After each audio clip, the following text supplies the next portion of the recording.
Assalamualaikum warahmatullahi wabarakatuh. Perkenalkan, nama saya Liman Hakim dari kelompok 8 akan mempresentasikan pemakaian huruf. Bersama rekan saya. Kita langsung masuk ke materi. Ini ada pemakaian huruf. Pemakaian huruf ini karena dia termasuk ruang lingkup EID, jadi saya akan jelaskan apa itu EID. EID diartikan sebagai tata bahasa yang disempurnakan dengan kata lain. Dengan kata lain, ejaan yang disempurnakan adalah tata bahasa dalam bahasa Indonesia yang mengatur pengertian, diksi atau pilihan kata dalam bahasa Indonesia dalam penulisan karya ilmiah. Perlu adanya aturan tata bahasa yang menyempurnakan sebuah karya tulis, karena dalam sebuah karya tulis memerlukan tingkat kesempurnaan yang mendetail.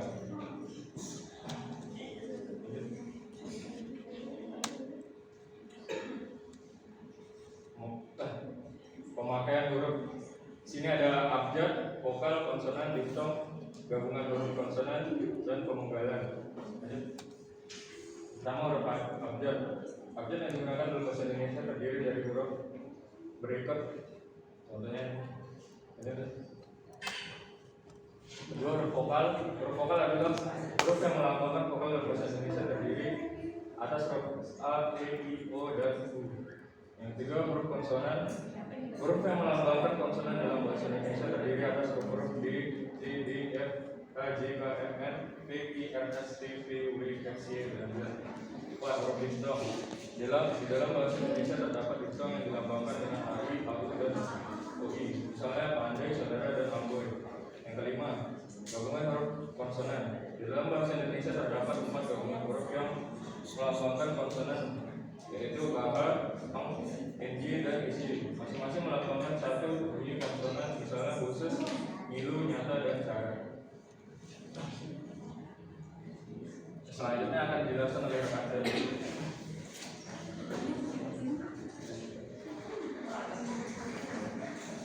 Baik, saya menjelaskan materi saya pemenggalan kata. Pemenggalan kata pada kata dasar dilakukan sebagai berikut. Pertama, jika di tengah kata ada vokal yang berurutan, pemenggalan itu dilakukan di antara kedua huruf vokal itu. Misalnya main saat.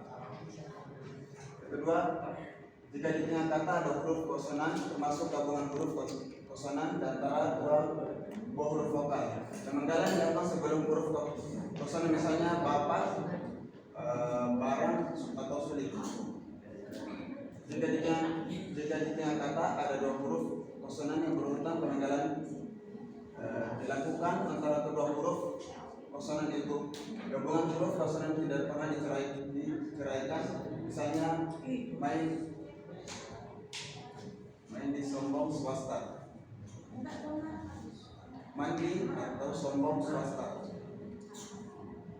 Jika di tengah kata ada 3 huruf konsonan atau lebih, pemenggalan yang dilakukan antar huruf konsonan yang pertama dan huruf konsonan yang kedua. Misalnya instrumen, ultra, atau bantu. Penulisan huruf atau huruf kapital. Huruf kapital adalah bentuk huruf abjad atau seperti A, B, C yang bisa digunakan untuk pada kata pertama dalam sebuah kalimat. Huruf kapital adalah bentuk huruf besar yang berbeda dengan huruf kecil atau disebut A, B, C, dan seterusnya. Huruf kapital. Tutup lagi kak, ganjel deh. Kal, tutup lagi. Huruf kapital dipakai sebagai huruf pertama kata pada awal kalimat. Contohnya, saya membaca buku. Kedua, huruf kapital dipakai sebagai huruf pertama ketika langsung. Contoh, misalnya ada bertanya, kenapa kita pulang? Huruf kapital dipakai sebagai huruf pertama dalam ungkapan berhubungan dengan nama Tuhan dan kitab suci, termasuk kata ganti untuk Tuhan. Contohnya, Tuhan merahmati hamba-Nya. Huruf kapital dipakai sebagai huruf nama gelar, kehormatan, keturunan, dan keagamaan yang diikuti nama orang. Contohnya Sultan Hasanuddin, Haji Agus Salim, Nabi Sulaiman. Dia baru saja diangkat menjadi sultan. Huruf kapital dipakai sebagai huruf nama jabatan dan pangkat yang diikuti nama orang. Contohnya Presiden Soekarno, Wakil Presiden Adam Malik. Selanjutnya terakhir, huruf kapital dipakai sebagai huruf pertama sebagai nama orang. Contohnya Muhammad Maulana Rizki, Syarifah Masito. Selanjutnya huruf miring. Huruf miring digunakan untuk mengkhususkan huruf kata, bagian kata atau kelompok kata dalam sebuah kalimat.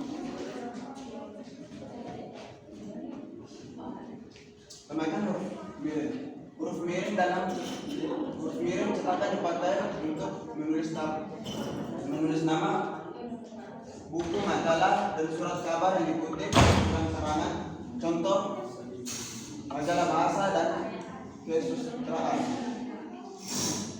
Huruf miring dalam cetakan dipakai untuk menuliskan kata nama ilmiah atau ungkapan asing kecuali yang sudah disesuaikan dalam tulisan tangan atau tulisan huruf atau kata yang dicetak miring dari keras ke bawah.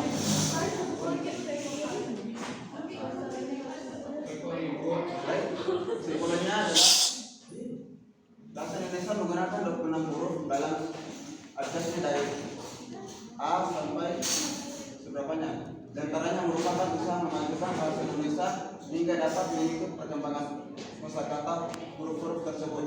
Terdiri dari huruf vokal, huruf konsonan, huruf diftos, dan gabungan huruf konsonan. Selanjutnya, sekian dari yang dapat kami sampaikan. Kami akan membuka sesi pertanyaan. Perkenalkan, nama saya Bima Mahatara dari kelompok 3. Di sini saya ingin bertanya apa perbedaan antara huruf konsonan dengan gabungan huruf konsonan. Terima kasih. Tiga. Saran. Perkenalkan, nama saya adalah Sadira. Nah, saya ingin bertanya terkait pemenggalan kata. Apa fungsi dari pemenggalan kata ini? Dah. Perkenalkan, nama saya Rina Mariana. Nah, saya ingin bertanya, gimana sih caranya anak SD itu biar cepat mengenal apa itu huruf vokal, apa itu huruf apa tadi itu yang dijabarin tadi itu? Coba. Nah, itu konsonan, huruf diftong, sama yang terakhir tuh. Gimana caranya anak SD itu bisa cepat mengenal huruf-huruf itu? Sekian.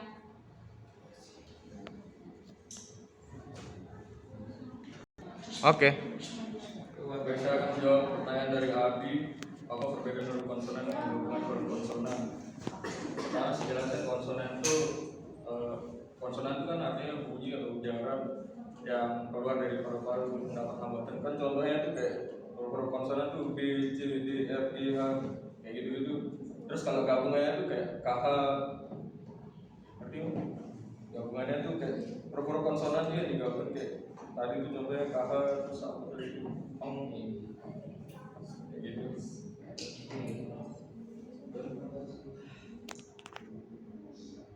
Oke. Baik, saya akan menjawab pertanyaan dari Gibran. Gimana cara anak SD cepat mengenal huruf-huruf tersebut tadi? Benar ya? Iya. Oh, saya. Pertanyaan tadi gimana cara anak-anak SD itu cepat mengenal huruf-huruf tersebut kan? Gimana ya? Kan sebelum SD juga anak-anak ini sebenarnya udah bisa gitu ngomong gitu kan, tapi cuma nggak tahu apa arti dari huruf gimana ya? Kan anak itu diajar ngomong pertama awalnya dari orang tuanya pasti kan. Terus kalau dia udah SD itu pasti udah bisa lah dia ngomong, tapi cuma nggak tahu macam-macam huruf itu aja.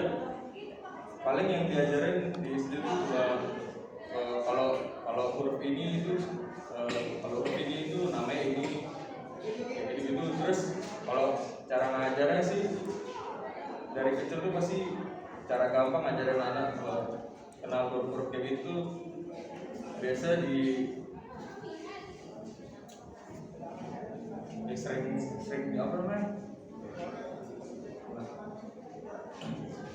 bisa dimulai dengan huruf yang ada pada nama anak mungkin. Terus bisa juga kayak beli, ada kan poster alfabet itu kita tempel di rumah.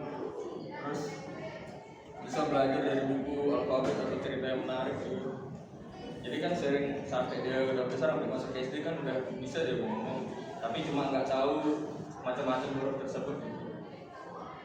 Oke, jadi kesimpulannya tuh ngajarin anak buat itu biar cepat ngerti itu, jadi kayak beliin alfabet yang kayak gitu tuh mengenalkan itu hurufnya ke anak itu, apakah dia cepat ngerti dengan itu? Enggak sih, pelan-pelan nanti kan sering dia tambah waktu dia pasti bakal ngerti sendiri. Kita mulai dari yang mudah dulu, jangan langsung kita beli alfabet. Bisa kita sering-sering ajak ngomong kan, bisa ada kita sama anak tuh bisa ini coklat atau enggak, kita sering-sering panggil namanya gitu. Mulai dari hal-hal yang simpel aja deh. Bisa diterima?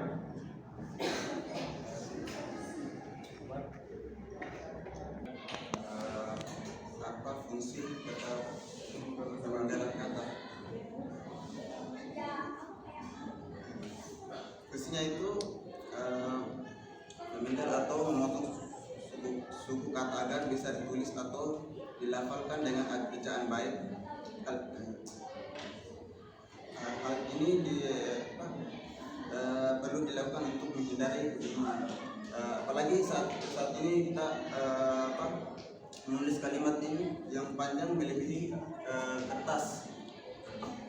Pemanggilan kata membantu menentukan suatu kata harus ditulis dengan baris selanjutnya.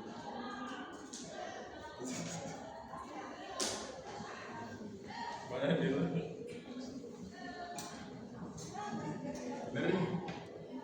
Dengan tujuannya untuk memudahkan anak-anak yang siswa gitu. Ya buat diajarin, misalkan kita jadi mandi tapi kita tunggal jadi mandi gitu. Ya gitu. Udah ya? Udah. Tutup. Baik, sekian dari presentasi kami berdua pada hari ini. Kurang lebihnya kami mohon maaf. Assalamualaikum warahmatullahi wabarakatuh. Waalaikumsalam warahmatullahi wabarakatuh.